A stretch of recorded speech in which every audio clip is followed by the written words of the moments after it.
It's been over 2 decades since the STARS team wandered into the Spencer mansion and faced the horrors within its walls, effectively creating the survival horror genre.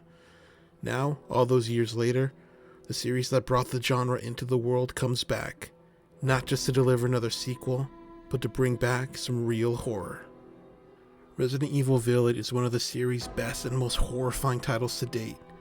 It's an improvement over everything the series has ever done, while also managing to pay respect to everyone it shares the genre with.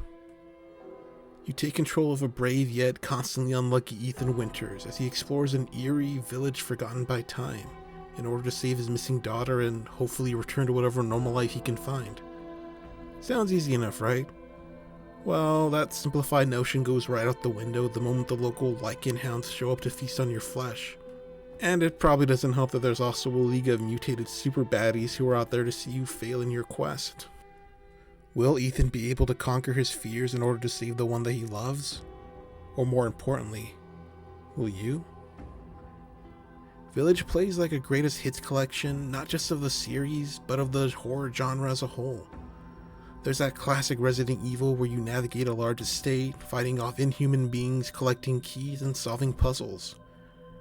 And there's a certain area where you have to find a path through a thick mist, fighting off hallucinations while trying to keep your sanity in check.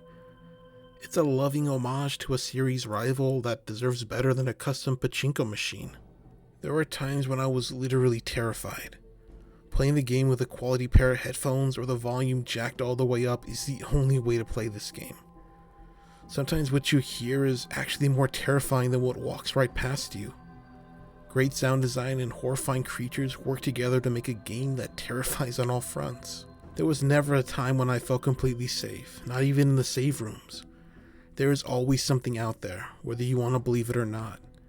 Choosing to face it is not an option. If you want to move forward, you're going to need to survive the horror. Even with the small arsenal at my disposal, I never felt like an unstoppable badass. I simply felt like I was surviving the horror. If Biohazard brought back the series, then Village brings back the horror.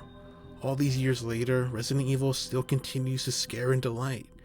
It's a series that can survive questionable entries and reinventions.